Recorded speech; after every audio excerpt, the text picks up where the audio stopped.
في الكهف سنين عددا ثم أمدا نحن نقص عليك نبأهم بسلطان بين فمن أضل فأووا إلى الكهف ينشر لكم ربكم من رحمته ويهيئ لكم من أمركم مرفقا وترى الشمس إذا طلعت تزاور عن كهفهم ذات اليمين وإذا غربت تقرضهم ذات الشمال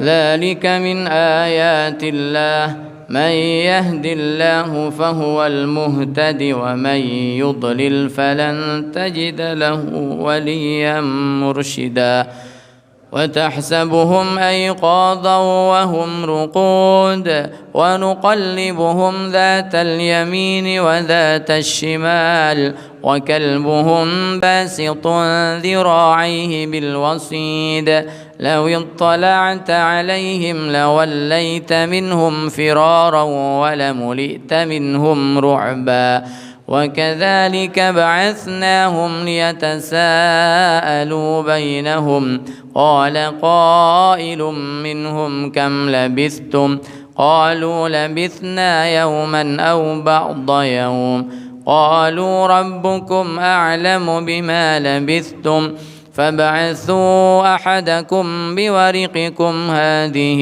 إلى المدينة فلينظر أيها أزكى طعاما فليأتكم برزق منه وليتلطف ولا يشعرن بكم أحدا إنهم إن يظهروا عليكم يرجموكم أو يعيدوكم في ملتهم ولن تفلحوا إذا أبدا وكذلك أعثرنا ليعلموا أن وعد الله حق وأن الساعة لا ريب فيها إذ يتنازعون بينهم أمرهم فقالوا بنوا عليهم بنيانا ربهم أعلم بهم قال الذين غلبوا على أمرهم لنتخذن عليهم مسجدا سيقولون ثلاثة رابعهم كلبهم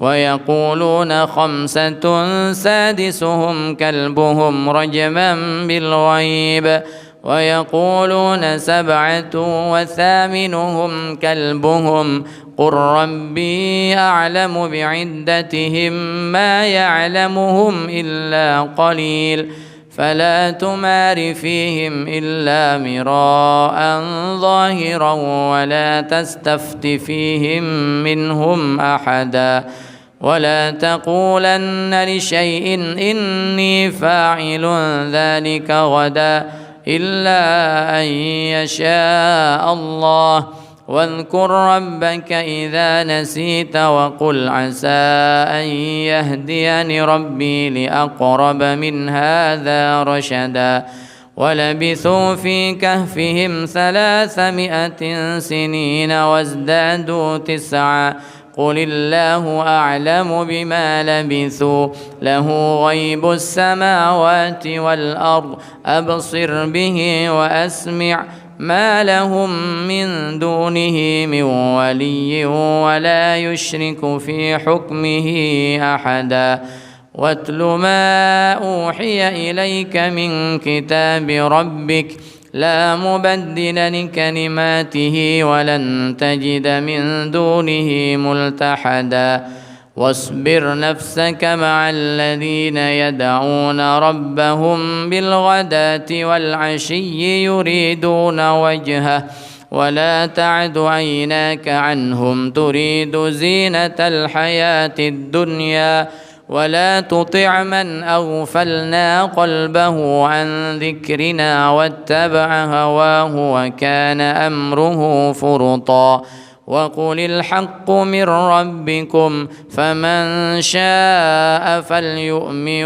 ومن شاء فليكفر إنا أعتدنا للظالمين نارا أحاط بهم سرادقها وإن يستغيثوا يغاثوا بماء كالمهل يشوي الوجوه بئس الشراب وساءت مرتفقا إن الذين آمنوا وعملوا الصالحات إنا لا نضيع أجر من أحسن عملا أولئك لهم جنات عدن تجري من تحتهم الأنهار يحلون فيها من أساور من ذهب ويلبسون ثيابا خضرا من سندس واستبرق متكئين فيها على الأرائك نعم الثواب وحسنت مرتفقا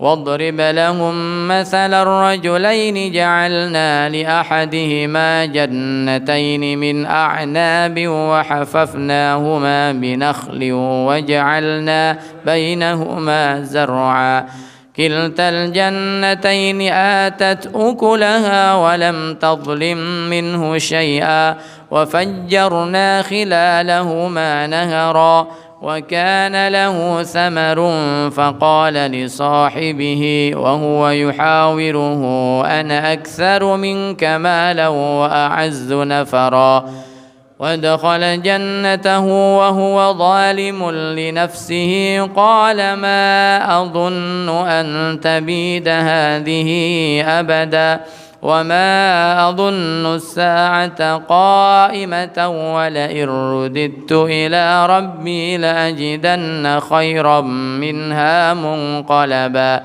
قال له صاحبه وهو يحاوره أكفرت بالذي خلقك من تراب ثم من نطفة ثم سواك رجلا لكن هو الله ربي ولا أشرك بربي أحدا ولولا إذ دخلت جنتك قلت ما شاء الله لا قوة إلا بالله إن ترني أنا أقل منك مالا وولدا فعسى ربي أن يؤتيني خيرا من جنتك ويرسل عليها حسبانا من السماء فتصبح صعيدا زلقا أو يصبح ماؤها غورا فلن تستطيع له طلبا وأحيط بثمره فأصبح يقلب كفيه على ما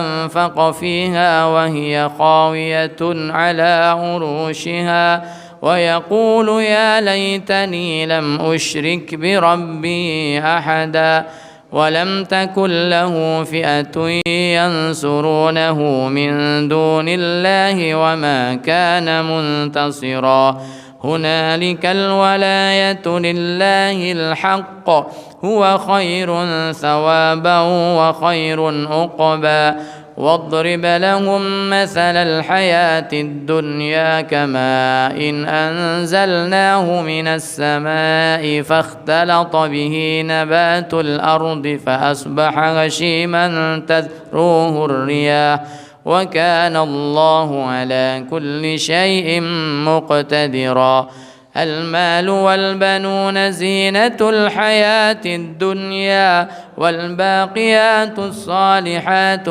خير عند ربك ثوابا وخير أملا ويوم نسير الجبال وترى الأرض بارزة وحشرناهم فلم نغادر منهم أحدا وعرضوا على ربك صفا لقد جئتمونا كما خلقناكم أول مرة بل زعمتم أن لن نجعل لكم موعدا ووضع الكتاب فترى المجرمين مشفقين مما فيه ويقولون يا ويلتنا ما لهذا الكتاب لا يغادر صغيرة ولا كبيرة إلا أحصاها ووجدوا ما عملوا حاضرا ولا يظلم ربك أحدا. وإذ قلنا للملائكة اسجدوا لآدم فسجدوا إلا إبليس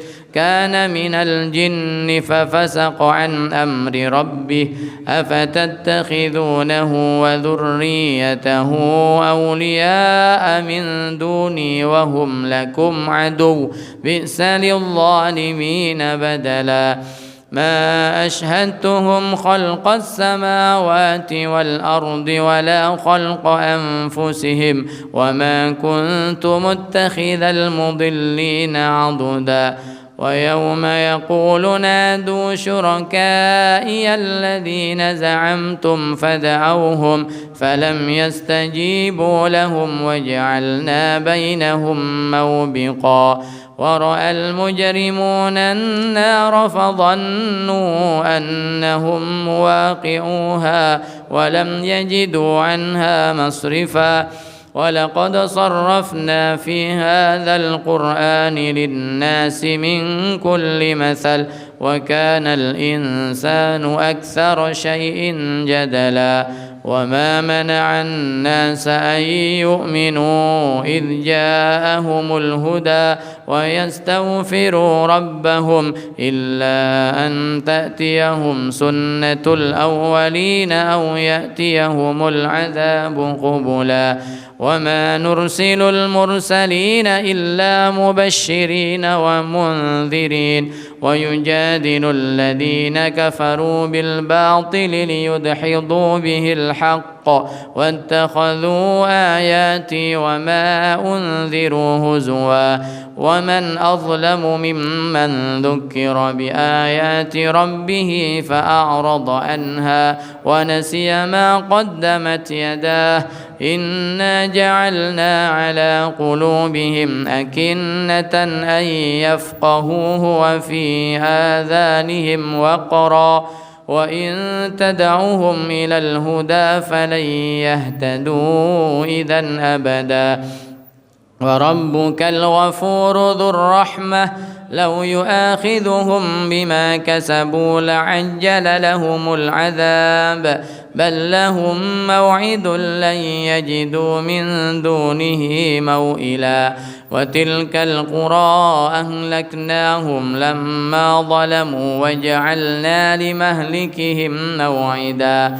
وإذ قال موسى لفتاه لا أبرح حتى أبلغ مجمع البحرين أو أمضي حقبا فلما بلغا مجمع بينهما نسيا حوتهما فاتخذ سبيله في البحر سربا. فلما جاوزا قال لفتاه آتنا غداءنا لقد لقينا من سفرنا هذا نصبا. قال أرأيت إذ أوينا إلى الصخرة فإني نسيت الحوت وما أنسانيه إلا الشيطان أن أذكره واتخذ سبيله في البحر عجبا. قال ذلك ما كنا نبغي فارتدا على آثارهما قصصا فوجدا عبدا من عبادنا آتيناه رحمة من عندنا وعلمناه من لدنا علما. قال له موسى هل أتبعك على أن تعلمني مما علمت رشدا قال إنك لن تستطيع معي صبرا وكيف تصبر على ما لم تحط به خبرا قال ستجدني إن شاء الله صابرا ولا أعصي لك أمرا قال فإن اتبعتني فلا تسألني عن شيء حتى أحدث لك منه ذكرا. فانطلقا حتى إذا ركبا في السفينة خرقها قال أخرقتها لتغرق أهلها لقد جئت شيئا إمرا قال ألم أقل إنك لن تستطيع معي صبرا قال لا تؤاخذني بما نسيت ولا ترهقني من أمري عسرا فانطلقا حتى إذا لقيا غلاما فقتله قال أقتلت نفسا زكية بغير نفس لقد جئت شيئا نكرا قال ألم أقل لك إنك لن تستطيع معي صبرا قال إن سألتك عن شيء بعدها فلا تصاحبني قد بلغت من لدني عذرا فانطلقا حتى إذا أتيا أهل قرية استطعما أهلها فأبوا أن يضيفوهما فوجدا فيها جدارا يريد أن ينقض فأقامه قال لو شئت لاتخذت عليه أجرا قال هذا فراق بيني وبينك سأنبئك بتأويل ما لم تستطع عليه صبرا أما السفينة فكانت لمساكين يعملون في البحر فأردت أن أعيبها وكان وراءهم ملك يأخذ كل سفينة غصبا وأما الغلام فكان أبواه مؤمنين فخشينا أن يرهقهما طغيانا وكفرا فأردنا أن يبدلهما ربهما خيرا منه زكاة وأقرب رحما وأما الجدار فكان لغلامين يتيمين في المدينة وكان تحته كنز لهما وكان أبوهما صالحا فأراد ربك أن يبلغا أشدهما ويستخرجا كنزهما رحمة من ربك وما فعلته عن أمري ذلك تأويل ما لم تسطع عليه صبرا ويسألونك عن ذي القرنين قل سأتلو عليكم منه ذكرا إنا مكنا له في الأرض وآتيناه من كل شيء سببا فأتبع سببا حتى إذا بلغ مغرب الشمس وجدها تغرب في عين حمئة ووجد عندها قوما قلنا يا ذا القرنين إما أن تعذب وإما أن تتخذ فيهم حسنا قال أما من ظلم فسوف نعذبه ثم يرد إلى ربه فيعذبه عذابا نكرا وأما من آمن وعمل صالحا فله جزاء الحسنى وسنقول له من أمرنا يسرا ثم أتبع سببا حتى إذا بلغ مطلع الشمس وجدها تطلع على قوم لم نجعل لهم من دونها سترا كذلك وقد أحطنا بما لديه خبرا ثم أتبع سببا حتى إذا بلغ بين السدين وجد من دونهما قوما لا يكادون يفقهون قولا قالوا يا ذا القرنين إن يأجوج ومأجوج مفسدون في الأرض فهل نجعل لك خرجا على أن تجعل بيننا وبينهم سدا قال ما مكني فيه ربي خير فأعينوني بقوة أجعل بينكم وبينهم ردما آتوني زبر الحديد حتى إذا ساوى بين الصدفين قال انفخوا حتى إذا جعله نارا قال آتوني أفرغ عليه قطرا فما استطاعوا أن يظهروه وما استطاعوا له نقبا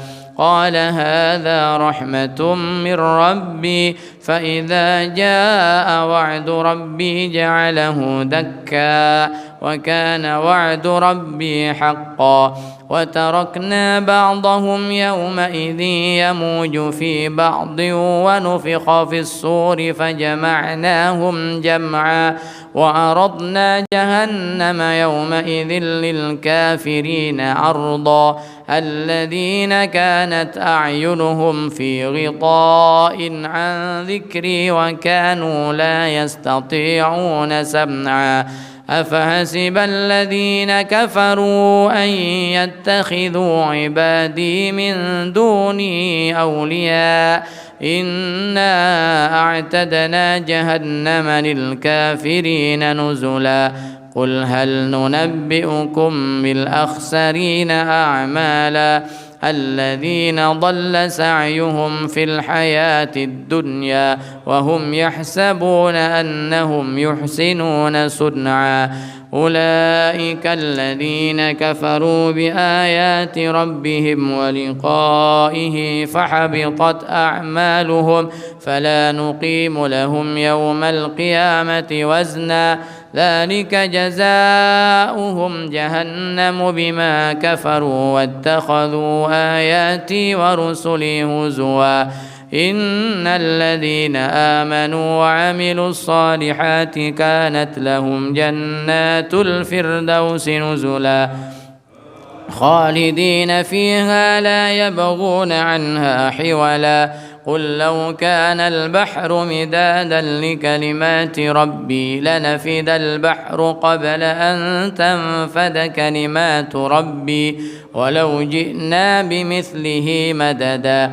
قل إنما أنا بشر مثلكم يوحى إلي أنما إلهكم إله واحد فمن كان يرجو لقاء ربه فليعمل عملا صالحا ولا يشرك بعبادة ربه أحدا صدق الله العظيم الفاتحة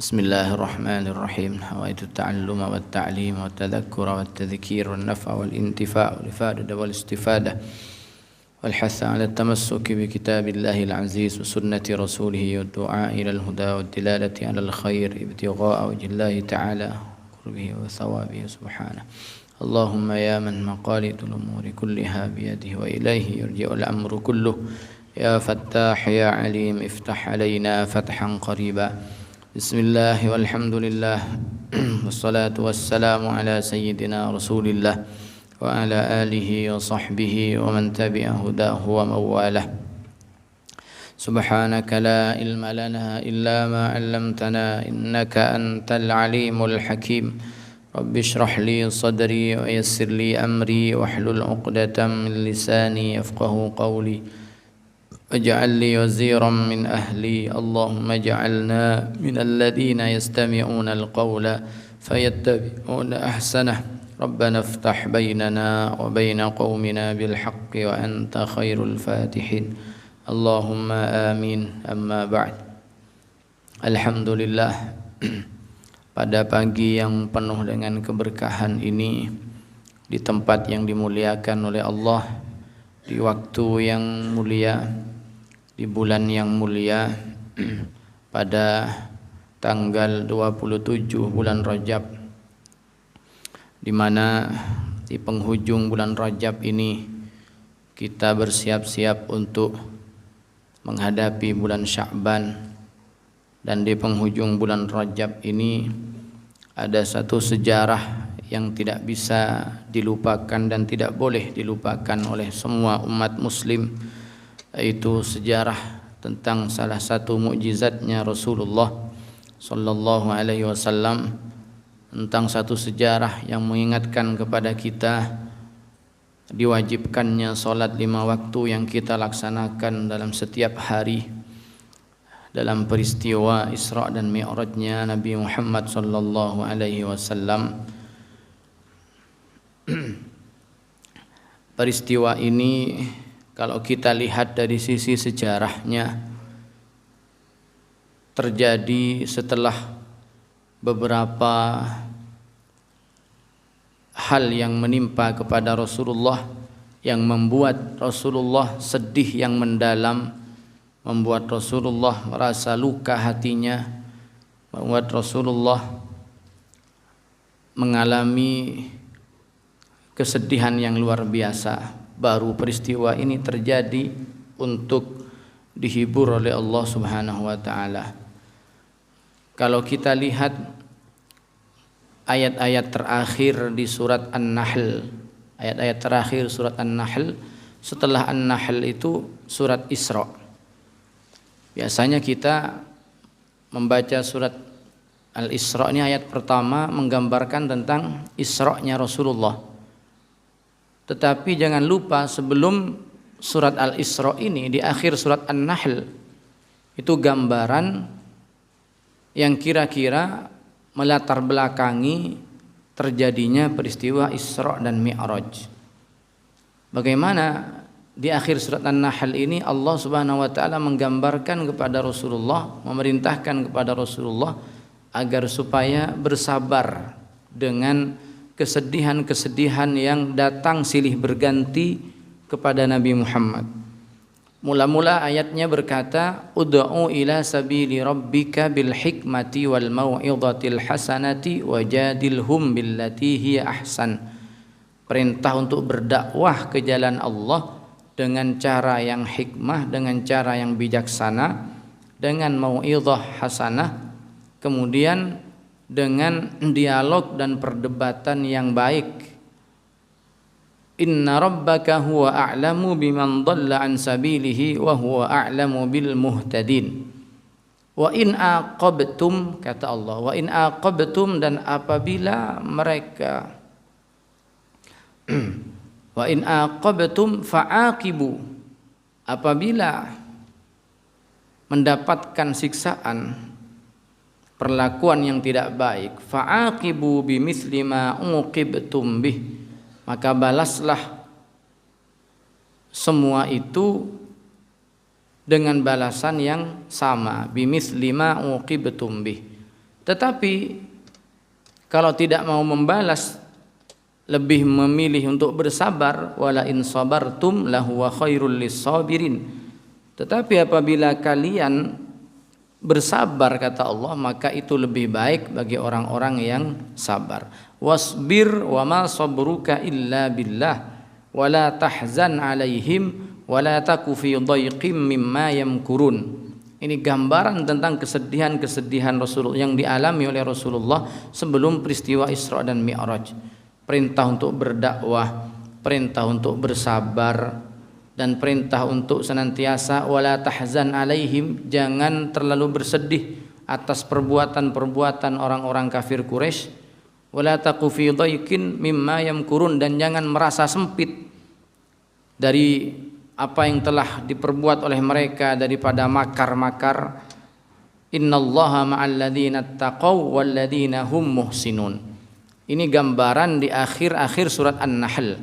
Baru setelah itu masuk pada surat Al-Isra, subhanalladzi asra bi 'abdihi lailan, baru berbicara tentang Isra. Jadi peristiwa yang melatar belakangi Isra dan Mi'raj itu banyak sekali. Itu kumpulan akumulasi dari kasus-kasus, dari peristiwa-peristiwa yang membuat Nabi Muhammad sedih begitu mendalam. Dimulai dari sejak beliau menyebarkan Islam. Itu sudah mulai intimidasi, sudah mulai difitnah, dibuli, diancam oleh sejak Nabi Muhammad menyebarkan Islam. Padahal dari kecil Rasulullah itu dari kecil terkenal dengan sebutan Al-Amin, orang yang bisa dipercaya, yang tidak pernah berkhianat, gak tahu ngapusi, orang yang tidak pernah berdusta, orang yang tidak pernah melanggar janji dan seterusnya. Tetapi begitu Rasulullah menyebarkan Islam, mulailah dibenci, mulai dicaci dan seterusnya. Dan itu terus perlakuan itu. Mulai sejak Nabi berdakwah secara sembunyi-sembunyi sampai ketika Nabi berdakwah secara terang-terangan, semakin banyak yang masuk Islam dari kalangan orang-orang yang lemah, dari hamba sahaya, budak, dan juga ada sebagian dari kalangan orang-orang yang dari tokoh-tokoh Quraisy seperti Sayyidina Abu Bakar dan lain-lainnya. Semakin hari Islam itu semakin banyak pengikutnya, dan semakin hari orang kafir Quraisy itu semakin membenci Nabi Muhammad. Dengan segala macam cara mereka melakukan upaya-upaya pencegahan terhadap dakwahnya Nabi Muhammad. Puncaknya orang-orang yang disiksa, yang masuk Islam disiksa. Ada yang dibunuh. Satu keluarga dibunuh gara-gara dia ketahuan masuk Islam. Keluarganya siapa? Keluarganya Yasir. Jadi keluarganya Yasir, pertama kali istrinya dibunuh, Sumayyah. Jadi orang yang pertama kali mati syahid dalam Islam itu perempuan, namanya Sumayyah, yang dibunuh oleh tuannya gara-gara disuruh murtad nggak mau, lebih mempertahankan agamanya, lebih memilih mati yang penting dalam kondisi Islam. Itu namanya Sumayyah. Kemudian disusul setelah itu oleh Yasir, suaminya.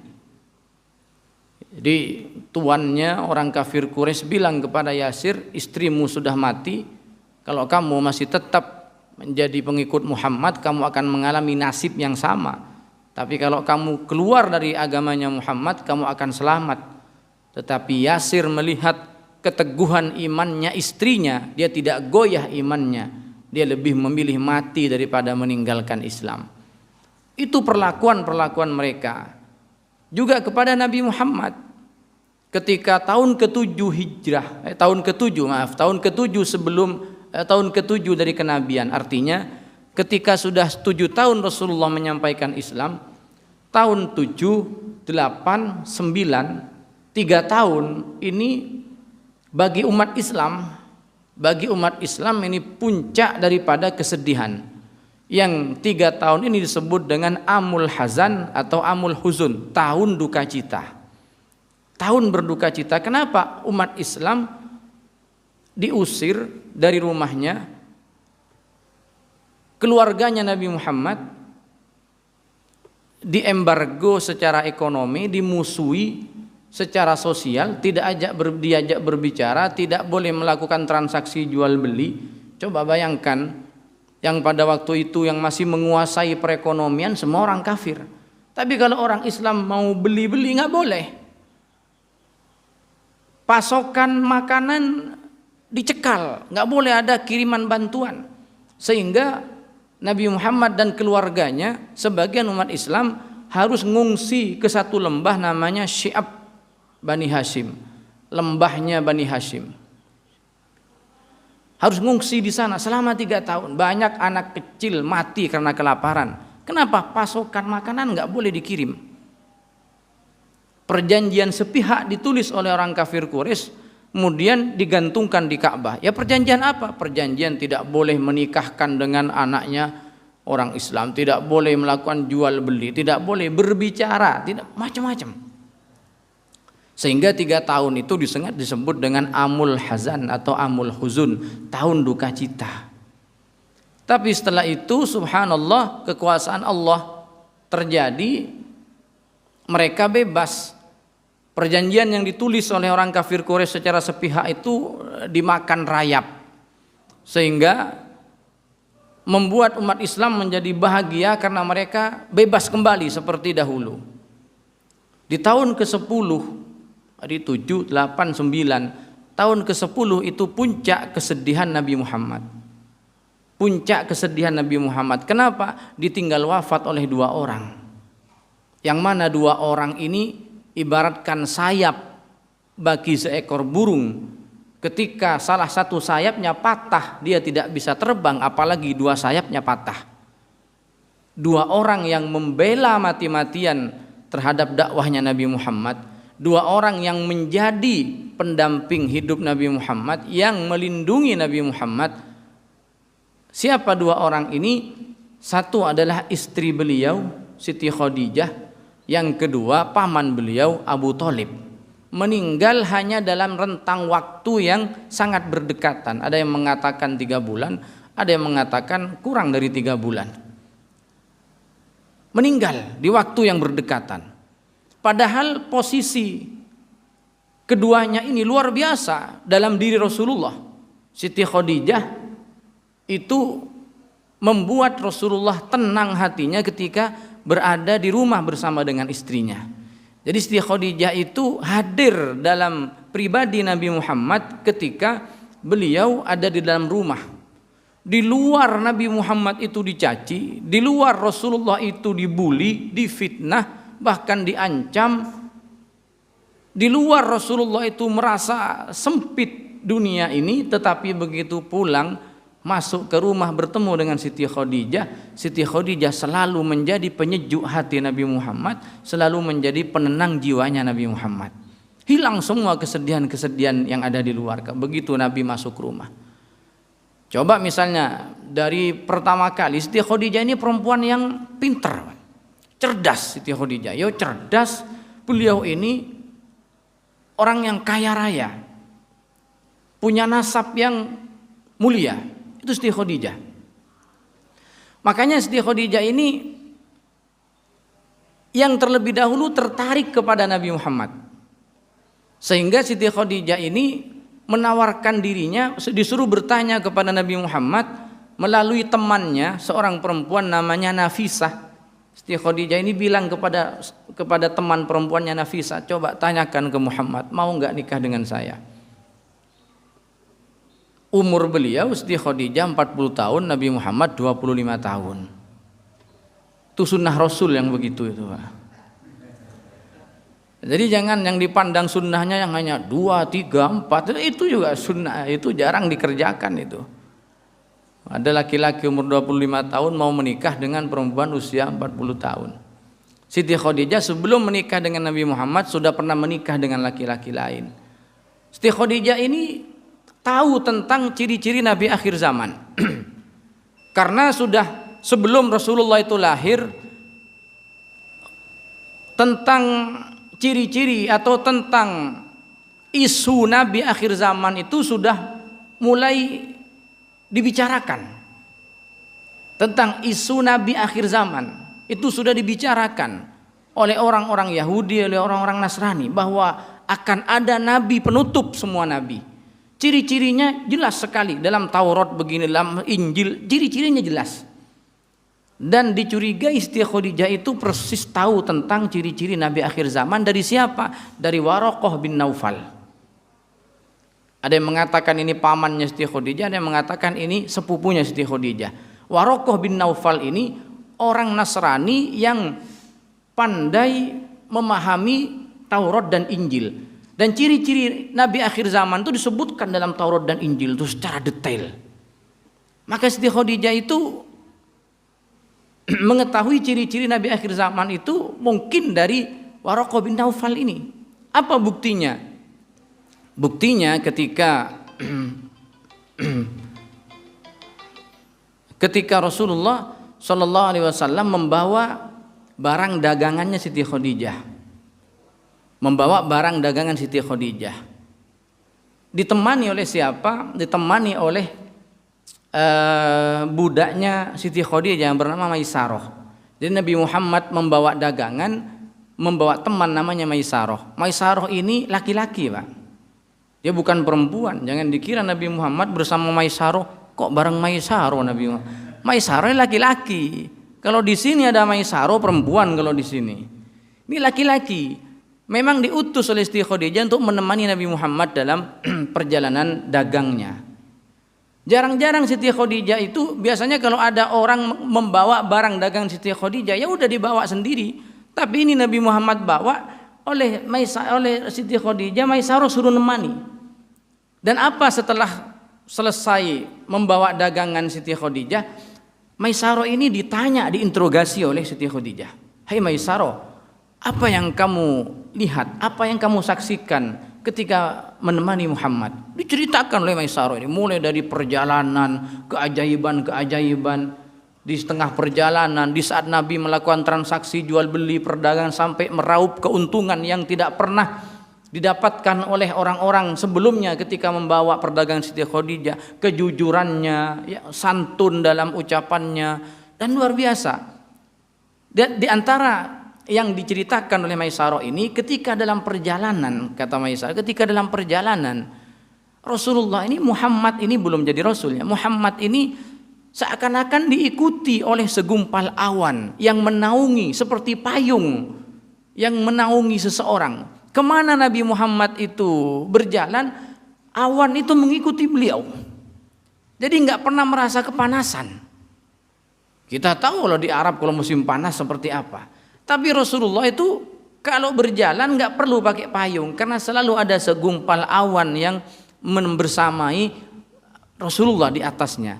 Nabi kalau ingin berteduh, Pak, tidak perlu melihat di mana saya mau berteduh ini. Asal duduk aja di situ udah naung Rasulullah. Kalau kita mau berteduh, lihat. Kalau matahari dari timur, jangan berteduh di timur tembok. Yuk kepanasan. Berteduhnya di sebelah baratnya tembok.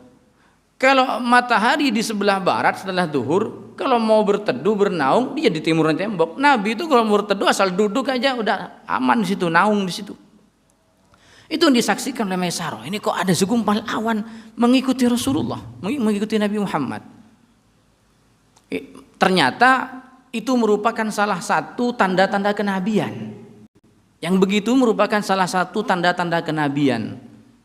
Kalau panjenengan kemana-mana diikutin awan, segera pulang. Sebentar lagi deres itu, sebentar lagi. Bukan tanda-tanda kenabian kalau itu. Itu diceritakan oleh belum lagi peristiwa yang lain. Sehingga Siti Khadijah itu mengenal Nabi Muhammad dari kecil, kan yang hidup di Mekah. Tidak pernah berdusta, dia diberi gelar Al-Amin. Lalu ada tanda-tanda, hampir semua tanda-tanda itu Siti Khadijah itu jangan-jangan ini orangnya Nabi akhir zaman itu. Hampir meyakini seperti itu. Makanya beliau tertarik kepada Rasulullah, kepada Nabi Muhammad dengan akhlaknya dan seterusnya. Sampai melalui temannya yang bernama Nafisah, Siti Nafisah ini datang kepada Nabi Muhammad. Ya Muhammad, katanya, apakah kamu tidak mau menikah? Kemudian Nabi Muhammad bilang, saya mau nikah dengan siapa? Saya tidak punya biaya untuk menikah. Saya seorang yatim. Bagaimana kalau ada perempuan yang menerima kamu? Dia orang yang memiliki nasab yang mulia. Dia seseorang yang memiliki harta yang cukup. Dia orang yang terhormat. Bagaimana? Terus kata Nabi Muhammad, siapa kira-kira orangnya?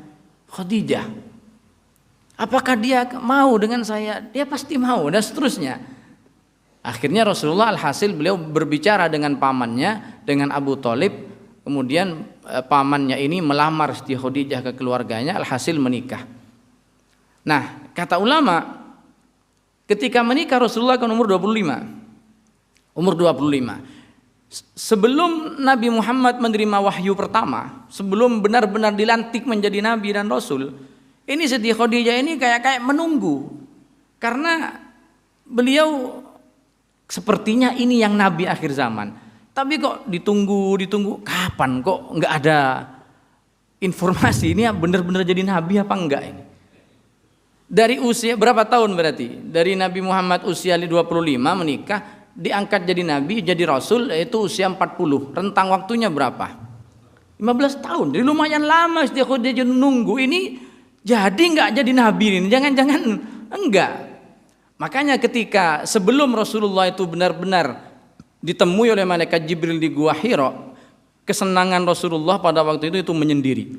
Khalwat disebut dengan tahannus. Tahannus itu Nabi menyendiri di Gua Hira. Gua Hira itu ada di bukit, di satu bukit, di atas bukit ya, yang jaraknya dari Mekah itu kira-kira 4 kilo. Jadi beliau berjalan menyendiri di atas gunung, dibawa di dalam gua. Kadang beliau beberapa hari nggak pulang. Kalau sudah pulang hanya minta bekal mangkat lagi ke sana. Tapi hebatnya Siti Khadijah itu mensupport. Siti Khadijah itu nggak keberatan. Siti Khadijah itu mendukung aktivitasnya Rasulullah ini. Ini jarang-jarang ada Khadijah seperti ini sekarang. Coba panjenengan nggak pulang sehari aja, wah dicari Pak. Jangan sampai pengen nginep kemana, wah dicurigai. Tapi Siti Khadijah ini ditinggal oleh Rasulullah. Wahai Khadijah, saya mau berangkat. Baik, Kemudian disiapkan bekalnya berangkat Rasulullah, menyendiri, bertafakur, merenung di Gua Hira. Lalu habis bekalnya turun lagi Rasulullah, minta disiapin lagi, disiapkan sama Siti Khadijah. Jadi Siti Khadijah nggak bilang mentang-mentang saya sudah tua ditinggal terus sama kamu, nggak bilang begitu Siti Khadijah. Karena Siti Khadijah, ini. Dan ternyata betul ketika Rasulullah ada di Gua Hira itu menerima wahyu pertama, malam hari sedang sendirian di atas bukit jauh dari keramaian, tidak ada siapapun, tiba-tiba datang makhluk yang tidak dikenalnya. Iqra katanya. Nggak bisa bayangin jenengan kalau jenengan lagi mancing di pinggir sungai, nggak usah di atas gunung Pak, di pinggir sungai lagi mancing sendirian, nggak ada orang, tiba-tiba dari belakang Iqra katanya, mencolot kira-kira kita Pak. Kaget, ini siapa makhluk, makanya Rasulullah kaget. Iqra kan, bacalah. Tapi Nabi ini kisahnya panjang sekali. Alhasil setelah selesai peristiwa Gua Hira itu, Nabi menerima wahyu pertama dan resmi dilantik menjadi Rasul oleh malaikat Jibril. Pulang kan Rasulullah itu dengan kondisi gemetar Rasulullah. Begitu nyampe rumah, Nabi bilang kepada Siti Khadijah, "Zammiluni, zammiluni," kata Rasulullah, "Selimuti aku, selimuti aku." Lalu Nabi bercerita kepada Khadijah, "Tadi saya ditemui oleh makhluk yang belum pernah saya temui. Saya khawatir terjadi gangguan jiwa dalam diriku." Jadi bercerita tentang itu, takut, gemetar Rasulullah. Tapi Siti Khadijah, kata Siti Khadijah, "Kalla la yukhzikallahu abada." Tenang, panjenengan tidak akan dibuat susah oleh Tuhan. Panjenengan adalah orang baik, panjenengan orang yang ahli silaturahim, mudah menolong orang yang lemah. Panjenengan tenang saja, absyir, kata Siti Khadijah, absyir, berbahagialah. Padahal dalam hatinya, oh koyo isido ini jadi nabi nih, kayaknya ini. Makanya langsung setelah itu oleh Siti Khadijah dibawa ke Warokoh. Dibawa ke Warokoh Rasulullah ini. Ayo. Setelah Rasulullah mulai tenang, untuk memastikan, maksudnya untuk memastikan ini benar-benar Nabi apa enggak ini. Dibawa ke Warokoh. Begitu nyampe di Warokoh diceritakan oleh Siti Khadijah, "Wahai Warokoh, ini apa namanya, anak saudaramu, ibnu akhik, suami saya mengalami begini begitu." Lalu ditanya oleh Warokoh, "Apa yang terjadi wahai saudaraku?" Nabi Muhammad bercerita, alhasil kata Warokoh, "Hadza namus," yang datang kepadamu itu namus. Namus itu dalam bahasa Taurat nama daripada malaikat Jibril. Ini namus yang pernah datang dan turun ke Musa. Senang Siti Khadijah, oh benar ini jadi nabi ini ternyata. Benar dugaan saya, ini nabi yang terakhir ternyata. Senang luar biasa Siti Khadijah Pak. Sehingga akhirnya semua hartanya diberikan, jiwa dan raganya untuk Nabi Muhammad. Dan luar biasa ketika di luar Nabi Muhammad dicaci, udah diberitahu sama Warokoh, andaikan, kata Warokoh, andaikan ketika kamu nanti diusir dari kampung halamanmu, aku masih hidup menjadi orang yang punya kekuatan, pasti aku tolong kamu ketika itu dengan pertolongan yang luar biasa. Kata Rasulullah, apakah saya akan diusir dari Mekah? Kata Warokoh, iya. Karena setiap orang yang didatangi oleh namus, setiap orang yang menjadi nabi dan rasul pasti dimusuhi, bahkan diusir dari tempat, dari kampung halamannya. Dari situ Siti Khadijah sudah siap-siap ini, bahwa apa yang akan diterima konsekuensinya oleh Nabi Muhammad ternyata betul, dimusuhi, dicaci, difitnah, diancam, dan Siti Khadijah selalu ada di samping Rasulullah. Begitu nyampe rumah, kesedihan yang ada di luar, masalah ada di luar itu hilang. Itu ciri-ciri istri yang soleha. Beda kalau di luar tenang, di luar itu kita bahagia, nyampe rumah sumpek, wah itu beda. Itu Siti Khadijah wafat, maka Rasulullah sedih luar biasa. Dan juga wafat pamannya Abu Thalib. Abu Thalib itu unik, beliau ini tidak mau bersyahadat tapi membela Rasulullah mati-matian. Sampai Nabi Muhammad bilang, selama ada Abu Thalib tidak ada orang berani menyentuh saya dan menyakiti saya, selama Abu Thalib itu hidup. Bahkan di dalam Al-Quran dikisahkan di surat Imam Al-Qurtubi ketika menafsirkan satu ayat dalam Al-Quran, wahum yanhauna anhu wa yanauna anhu. Mereka itu wahum mencegah terhadap orang lain. Jadi ada kata Allah, mereka itu mencegah orang lain untuk menyakiti engkau wahai Muhammad, sementara mereka sendiri tidak mau beriman kepadamu. Itu siapa? Abu Thalib maksudnya. Pernah satu ketika, jadi Abu Thalib ini menjaga Nabi di luar rumah. Kalau Siti Khadijah menjaga dalam rumah, Abu Thalib di luar rumah. Karena begitu. Pernah satu ketika Rasulullah itu keluar dari rumah beliau melakukan sholat di depan Ka'bah. Beliau melakukan sholat di depan Ka'bah. Disaksikan oleh orang-orang kafir, termasuk ada Abu Jahal di situ. Lalu Abu Jahal bilang di hadapan orang-orang kafir, dia berkata, "Man yaqumu ila hadzal rajul fayufsida alaihi salatahu." Siapa yang berani mengganggu Muhammad ketika dia sedang sholat itu dan merusak sholat? Siapa yang berani mencegah Muhammad? Siapa yang berani menghalangi Muhammad sholat di depan Ka'bah? Padahal Rasulullah sedang sholat. Lalu berdiri seorang namanya Abdullah ibnu Ziba'ro. Jadi ada namanya Abdullah ibnu Ziba'ro. Kata Abdullah ibnu Ziba'ro, saya yang berani mengganggu Muhammad sholat. Maka kemudian Abdullah ibnu Ziba'ro ini mengambil kotoran unta. Mengambil kotoran unta, diraupkan ke wajahnya Rasulullah ketika Nabi sedang sholat. Yang namanya orang sholat diraupin kotoran, ya batal sholatnya. Pulang Rasulullah. Begitu nyampe di rumahnya ketemu sama Abu Thalib. Ada apa Muhammad? Lalu bercerita Rasulullah, ya am, kata Rasulullah, wahai paman, aku diraupi kotoran ketika aku sedang sholat di hadapan Ka'bah. Siapa yang berani itu? Kata Abu Thalib, Ibnu Ziba'ro. Lalu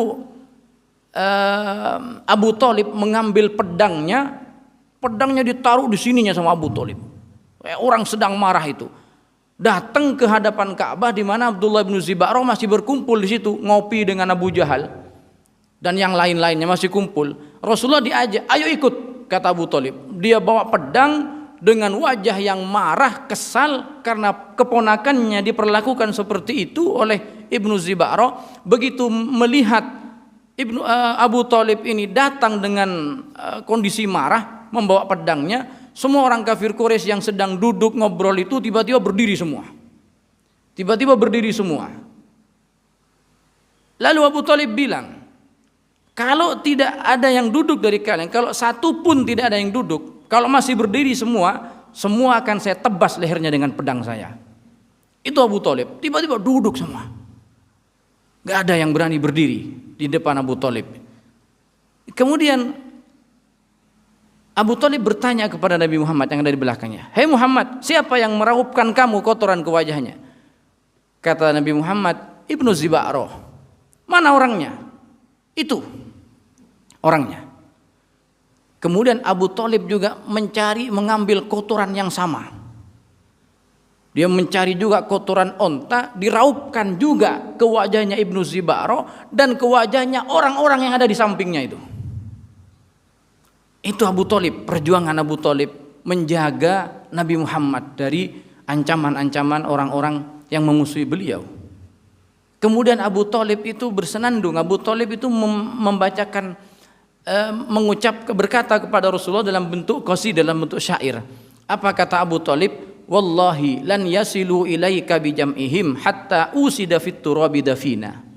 Demi Tuhan wahai Muhammad, kata Abu Thalib, mereka tidak akan lagi bisa mengganggu kamu, semuanya tidak akan bisa mengganggu kamu setelah ini, hatta usida fit turabi dafina, sampai saya dikuburkan di liang lahat saya. Artinya selama saya hidup, saya jamin tidak akan ada orang yang melakukan seperti itu lagi kepada kamu sampai aku dikuburkan. Fasda bi amrika ma 'alaika ghadadatun wa abshir bidzaka wa qarri minka uyuna. Fasda bi amrika, silahkan kamu kerjakan tugas kamu. Kamu disuruh nyebarin agama, kerjakan tugas kamu berdakwah. Dan tidak perlu kamu mempedulikan orang lain. Wa abshir bidzaka wa qarri minka uyuna, dan berbahagialah wahai Muhammad dan jadilah orang yang bisa menyejukkan mata kami. Wa da'autani wa za'amta annaka nasihi falaqad sadaqta wa kunta qablu amina. Dan kamu menasihati saya, kata Abu Thalib, kamu mengajak saya, menasihati saya untuk masuk Islam, dan saya tahu kalau kamu ini orang yang jujur dan kamu menjadi orang yang amin, yang bisa dipercaya dari jauh sebelum kamu membawa Islam ini. Wa aradta dinan qad araftu bi annahu min khairi adyanil bariyati dina, dan agama yang kamu bawa ini adalah sebaik-baik agama. Itu pengakuan Abu Thalib tentang agama Islam. Laulal malamah wa hadari masabbah la wajadtani samhan bidzaka yaqina.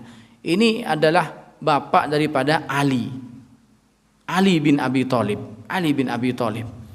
Jadi wafat kedua orang ini, Siti Khadijah dan Abu Thalib, dalam waktu yang berdekatan, sehingga Rasulullah itu merasakan kesedihan yang luar biasa kehilangan kedua sosok pribadi ini.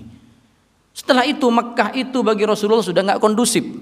Mekah itu bagi Nabi sudah tidak bisa lagi beliau tinggal di sana. Kenapa? Karena ancaman dari orang kafir Quraisy semakin menjadi-jadi setelah Abu Thalib wafat. Dan tidak ada lagi yang memposisikan dirinya seperti Abu Thalib. Nabi tidak mendapatkan jaminan dari orang-orang yang disegani, enggak. Makanya Nabi meninggalkan Mekah. Karena khawatir, karena diancam, diintimidasi di Mekah, Nabi meninggalkan Mekah kemana? Berdakwah ke Taif. Datang Rasulullah ke Taif hanya ditemani oleh satu sahabatnya namanya Zaid bin Harisah. Seorang pemuda, Zaid bin Harisah menemani Rasulullah. Mengharap Nabi di Taif itu akan diterima oleh penduduk Taif, terutama dari kabilah Bani Sakif, karena yang didatangi Nabi Muhammad itu kabilah Bani Sakif. Ternyata begitu nyampe Taif, di luar dugaan. Rasulullah sama saja diperlakukan dengan tidak baik. Nabi Muhammad diusir dari Taif. Beliau diteriakin oleh anak-anak kecil. Beliau dilempar batu, dilempar kotoran. Diusir dari Taif itu. Yang namanya Zaid bin Harisah yang menemani itu sibuk dia. Sibuk apa? Ketika ada orang lempar batu dari depan, dia berdiri di depan untuk menghalangi batu supaya tidak menyentuh kulitnya Nabi Muhammad. Ketika ada lemparan dari arah kanan, dia muter ke sebelah kanan. Dari mana dia melihat ada lemparan batu dan kotoran, dia memposisikan dirinya sebagai tameng supaya tidak menyentuh kulitnya Rasulullah. Tetapi dengan demikian pun itu Rasulullah masih bercucuran darah, masih ada lemparan-lemparan batu yang mengena Rasulullah sampai di pelipis beliau mengalir darah, di kaki beliau penuh dengan darah. Ya kalau Nabi saja yang dilindungi oleh Zaid seperti itu, gimana kira-kira kondisinya si Zaid ini? Bonyok itu kira-kira, Pak. Makanya luar biasa. Nabi Muhammad akhirnya apa? Ya beliau akhirnya keluar dari Taif, nggak maksa. Ini adab. Adab itu adab. Nabi niatnya baik, ingin berdakwah, tapi nggak diterima sama warga, pulang Rasulullah. Ini penting diketahui oleh para dai-dai sekarang ini. Ada kan kadang ada ustadz dari kota ini mau berdakwah di kota ini, ternyata warganya menolak. Ya gimana kalau warganya menolak? Ya pulang. Kalau maksa nanti terjadi perang saudara. Rasulullah pulang. Ketika berada di perbatasan Taif itu, Nabi Muhammad berteduh. Nabi Muhammad beristirahat. Lalu dalam kisahnya sangat panjang ya. Datang malaikat Jibril membawa teman namanya Malakul Jibal. Malakul Jibal ini malaikat yang dipasrai oleh Allah untuk mengurus gunung sedunia. Malakul Jibal ini alhasil dipersingkat kisahnya, Malakul Jibal matur kepada Rasulullah, ya Rasulullah, apa yang diperlakukan oleh orang Taif kepada engkau, semua penduduk langit tidak menerima perlakuan mereka. Ya Rasulullah, saya ini Malakul Jibal yang dipasrai untuk ngurus gunung. Sebutkan ya Rasulullah satu gunung yang mau saya angkat, saya timpakan, saya jatuhkan ke orang-orang Taif. Tapi Rasulullah nggak mau. Kata Rasulullah, jangan. Inni arju ayyukhrijallahu man yu'minu billahi wal yaumil akhir min aslabihim man yu'minu billahi wal yaumil akhir. Kata Nabi, nggak apa-apa sekarang mereka tidak mau beriman kepada saya, tapi saya masih berharap mungkin nanti anak cucunya mau beriman. Andaikan menggunakan teori emosi, Pak, ya selesai orang Taif waktu itu, sudah selesai sudah.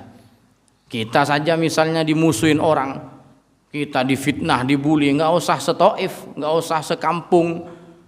Ada 4 rumah saja musuhin kita, depan rumah, belakang rumah, sini, belah kanan, sebelah kiri, semua musuhin kita, pelengen kita Pak, pusing kita, tetangga-tetangga memusuhin kita. Lalu tiba-tiba datang malakul jibal, Pak, gunung yang mana yang mau saya tumpahkan ke rumahnya orang? Paling jenengan nyebut Semeru aja Pak. Tapi Rasulullah enggak, ini salah satu rahmatnya beliau. Dan akhirnya setelah itu juga ada seseorang namanya Addas. Addas ini seorang budak, utusan daripada orang Taif, dari sayyidnya, dari tuannya. Dia diutus untuk membawa sepiring anggur. Untuk membawa sepiring anggur dibawakan ke Rasulullah oleh Addas ini. Karena dia belas kasihannya kepada Rasulullah, diberi makan Rasulullah. Ketika Nabi mengambil anggurnya, Rasulullah sebelum makan beliau mengucapkan bismillah. Kaget yang namanya Addas ini. Dia bilang, kalimat apa yang kau baca? Semenjak saya berada di Taif ini saya tidak pernah mendengar kalimat tersebut, kalimat bismillah. Maka Rasulullah bertanya, dari mana kamu berasal? Kata Rasulullah, dia berkata, saya berasal dari kota Ninawa. Saya berasal dari kota Ninawa. Kata Nabi, Ninawa itu adalah negerinya atau kotanya saudara saya. Saya punya saudara di sana, kata Nabi. Loh, siapa saudara jenengan? Yunus ibnu Matta. Nabi Yunus bin Matta. Lalu si Addas ini kaget, loh kok kenal dengan Nabi dengan Yunus ibnu Matta? Iya, itu saudara saya, kata Rasulullah. Dia seorang nabi, saya juga seorang nabi. Dia utusan, saya utusan, maka dia saudara dengan saya. Maka ketika tahu Addas ini bahwa orang yang kenal dengan Yunus ibnu Matta ini bukan sembarang orang, ini pasti orang yang selevel dengan dia, karena tidak semua orang kenal dengan Yunus ibnu Matta. Maka kemudian Addas ini mencium keningnya Rasulullah, kemudian dia juga mencium kakinya Rasulullah. Artinya apa? Yang jadi sasaran dakwah Nabi orang Taif, tapi yang mau beriman hanya 1 orang, itu sudah sukses Pak. Kita ngajak orang pada kebaikan, kita ngajak semua orang, kita ajak. Setiap ada pengajian, ada majelis ilmu, kita share pamflet ke semua orang. Tapi yang datang hanya 1, jenengan sukses. Yang mau ikut hadir hanya 1 orang, sukses jenengan. Gak usah gelo, gak usah sakit hati. Itu sudah sukses. Nabi ke Taif, semua menolak, semua ngusir Nabi. Cuma 1 yang terima Nabi, itu pun sudah sukses sebagai dalam hal dakwah. Maka yang terakhir, setelah kesedihan-kesedihan itu semua, Nabi bingung mau kemana ini. Ke Mekah gak mungkin, diancam Nabi, sudah diburu Nabi oleh orang-orang kafir Quraisy, mau dibunuh. Mau tetap di Taif, diusir. Tapi akhirnya Rasulullah tekad, di malam hari beliau masuk dan pulang ke Mekah. Ternyata begitu nyampe di Mekah ada orang kafir yang baik hatinya, kafir tapi baik hatinya, namanya Mut'im bin Adi. Kemudian beliau yang berdiri dengan tegak mengatakan bahwa Muhammad di bawah lindungan saya. Siapa yang berani menyentuh Muhammad berarti dia mengajak bermusuhan dengan saya. Ini seorang tokoh juga. Maka Rasulullah mengingat-ingat terus kejadian ini. Sampai ketika perang Badar itu selesai, orang kafir Mekah itu kalah dalam perang Badar. Banyak yang ditahan dalam perang Badar. Setiap orang yang ditahan itu harus ditebus dengan uang, yang punya uang. Jadi datang keluarganya menebus dengan uang, ini saya bayar, saya bawa saudara saya. Tapi kata Rasulullah, setelah perang Badar itu, andaikan Mut'im bin Adi itu masih hidup sekarang dan dia bilang kepada saya, hei Muhammad, lepaskan semua tahanan-tahanan ini, pasti saya lepaskan. Kalau ingat kepada jasanya Mut'im bin Adi ketika melindungi Nabi Muhammad dulu. Baru setelah itu semua terjadi Isra Mi'raj itu Pak. Apa Isra Mi'raj itu? Allah ingin menghibur Nabi Muhammad. Allah bilang ke malaikat Jibril, hai Jibril, bawa kekasih saya itu rekreasi, hibur dia, bawa dia kemana ya Allah? Keluar angkasa. Dia ajak rekreasi dalam perjalanan Isra dan Mi'raj, dan benar-benar Rasulullah hilang dan lupa dengan kesedihan-kesedihan itu. Yang ada adalah kebahagiaan ketemu dengan Nabi Adam, ketemu dengan Nabi Ibrahim, disambut oleh para nabi di di Masjidil Aqsa itu, sampai Nabi Muhammad sholat dengan para nabi di Masjidil Aqsa, Rasulullah jadi imam, para nabi semua jadi makmum. sampai akhirnya dibawa ke surga, diajak lihat neraka, ketemu dengan macam-macam. Dan pada puncaknya ketika bertemu dengan Allah, dalam pendapat yang kuat di malam Isra Mi'raj itu Nabi Muhammad bertemu dengan Allah Subhanahu wa taala. Apa yang terakhir? Ini penting kan. Yang terakhir, Nabi Muhammad perjalanan mampir ke Masjidil Aqsa. Di Masjidil Aqsa itu Rasulullah sholat 2 rakaat yang kemudian banyak bermakmum dari para malaikat, dari para nabi-nabi. Ini artinya kalau kita dalam perjalanan mampir di masjid itu dianjurkan sholat. Walaupun hanya 2 rakaat, entah mampir karena apa. Ini Rasulullah perjalanan Isra, tapi masih mampir terminalnya Masjidil Aqsa, Nabi sholat di sana 2 rakaat. Kita kalau perjalanan, kalau milih mampir di masjid, jangan hanya di rest areanya saja, jangan hanya masuk ke warung kopinya saja, apalagi hanya numpang toilet. Setelah itu, setelah selesai dari toilet berangkat lagi. Itu namanya su'ul adab kepada masjid. Biasanya panjenengan kita kalau bepergian jauh bawa mobil pribadi atau rombongan, biasanya kalau kebelet pipis apa yang dicari? Masjid, Pak. Nyari masjid bukan mau sholat ternyata. Cari masjid yang bagus airnya. Begitu nyampe masjid hanya masuk ke toiletnya. Setelah dari toilet pergi lagi berangkat. Itu namanya su'ul adab. Nggak sopan masjid. Gimana? Boleh masuk toiletnya. Setelah itu wudu. Setelah itu masuk dulu ke masjid itu sholat walaupun 2 rakaat. Entah sholat tahiyatul masjid, entah sholat sunnah mutlak. Kalau ngepasi pagi kayak begini ya sholat duha. Walaupun 2 rakaat itu adabnya. Adabnya begitu. Loh, saya kan sudah bayar Pak di kotak amal, kan sudah beradab. Iya, itu urusan jenengan sama takmir. Bayar itu urusan kita dengan takmir, tapi urusan kita dengan tuan rumahnya masjid. Siapa yang punya masjid ini? Ini Baitullah, ini rumahnya Allah. Ya Allah. Adabnya apa? Ya kalau mampir ya sholat dulu. Bayangin kalau rumah kita pinggir jalan, lalu tiba-tiba ada orang musafir, tahu-tahu masuk numpang toilet kita. Setelah itu pergi, tidak ada kalam, tidak ada salam, tidak ada apa-apa. Kira-kira gimana kita? Kita sakit hati. Kira-kira begitu. Loh, kalau nggak, saya buru-buru Pak, nggak ada waktu untuk sholat. Nah, kalau kita buru-buru mau mampir, jangan di masjid, mampir Indomaret, numpang pipis di sana, nggak su'ul adab walaupun nggak beli-beli. Nah, di sana. Jadi itu salah satu adab. Ini menggambarkan kepada kita Nabi mampir Masjidil Aqsa, beliau masih sholat dalam tengah-tengah perjalanan. Maka kalau mampir di masjid disempatkan sholat walaupun 2 rakaat. Wallahu a'lam bishawab. Ini sekilas ya tentang Isra dan Mi'rajnya Nabi Muhammad. Masih banyak lagi kisah-kisah yang tidak bisa kita sebutkan dalam satu pertemuan. Mari kita tutup dengan doa. Bismillahirrahmanirrahim.